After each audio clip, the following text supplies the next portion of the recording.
Thanks for stopping by again. I have this Olympia dual butane torch. It says they're effortless fire starting for barbecue, camping, or for your lantern. That's the one I need to use it.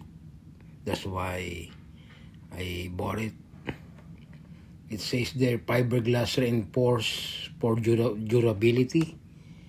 You can use compatible with the butane fuel brand. That's Olympia. And this the one I have. I'm gonna try if this compatible to this one too. They're the same cut there.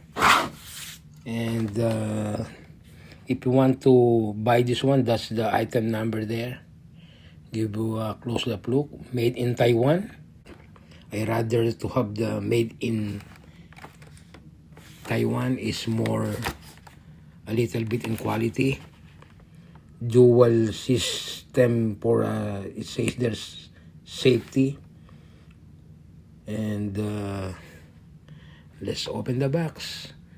So 2012 Fahrenheit, and if you do Celsius 1100, it says they're energy efficient, easy to use, precise flame, perfect for cooking. You can use this one for a dessert.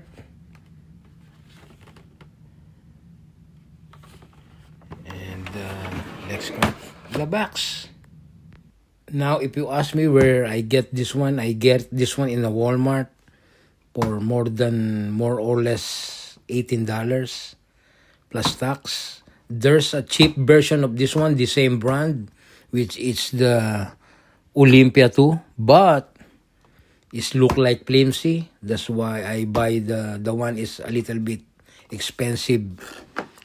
And let's cut this one. So this one is brand new. So this is the first time gonna see this one too.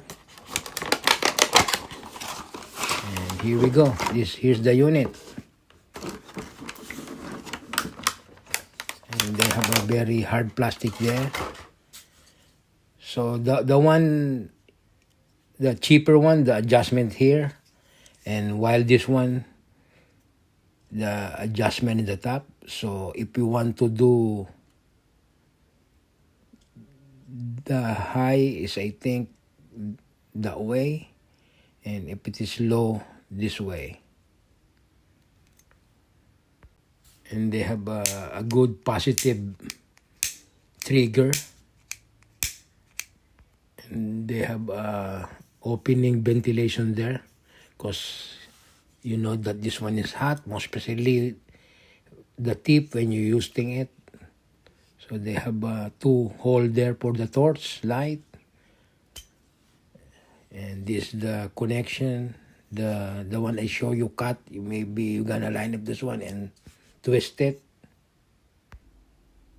And I noticed they have a manual too. I thought they don't. So I suggest to read this one, everything, so that you familiarize to this torch. It's only one page, so take a time to read it. Don't do it right away, so that you have idea too. That's the one I do too before I use.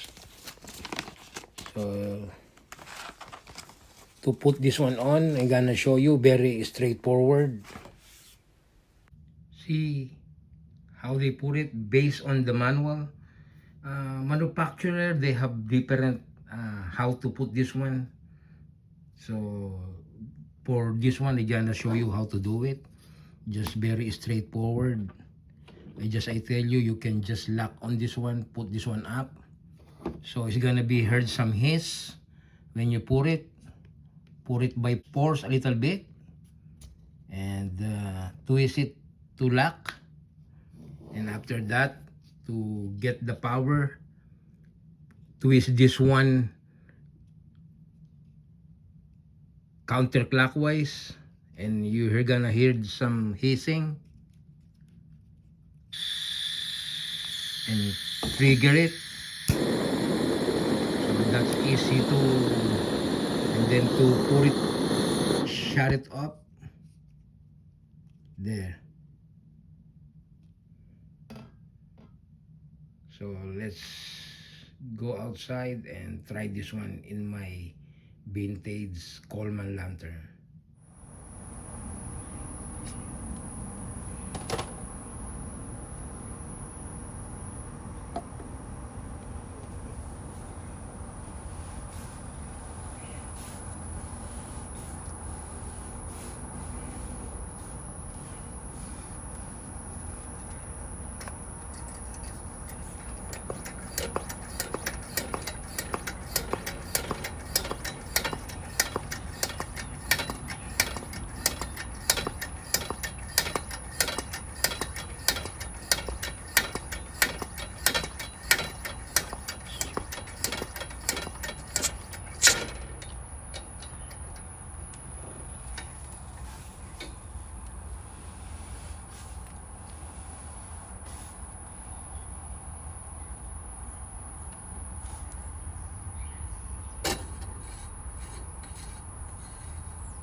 So viewers, back to the table.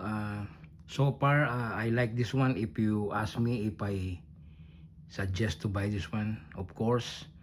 The only negative I see, it's hopefully when they do this next time, they have some click when you closed it. And then the double torch is alright, but I can feel that this one, it for the conventional that you get in the market, those it's a little bit while before the cans empty. This one, it's I feel that it comes very quick to empty the cans because they have a two torch there. But other than that, I like everything here. The lock too, just use your thumb to release it, just very easy, and it's staying in place. There's no any wiggle compared to the other get to the market. Clicker wise, it's very nice. There's no misfire.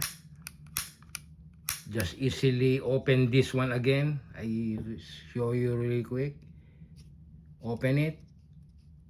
As soon as you hear the click, just push it. The fire's there. And release it. Turn it clockwise and it's gonna be stopped. So, and there's a hanging here, so you can put a rope or you can hang it to the wall. So that's a good plus there. And I think that'll be it. Thanks for watching. I don't see any that much negative to this one. 98% is decent compared to the other products.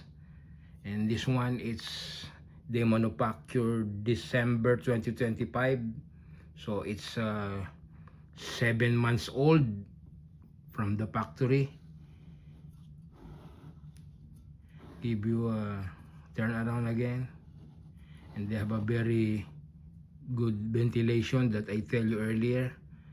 And be careful this one not to touch when during you used it because it's very hot. And I think that'll be it, and thanks for watching. Stay healthy, see you next time, and please subscribe. Peace. Thanks.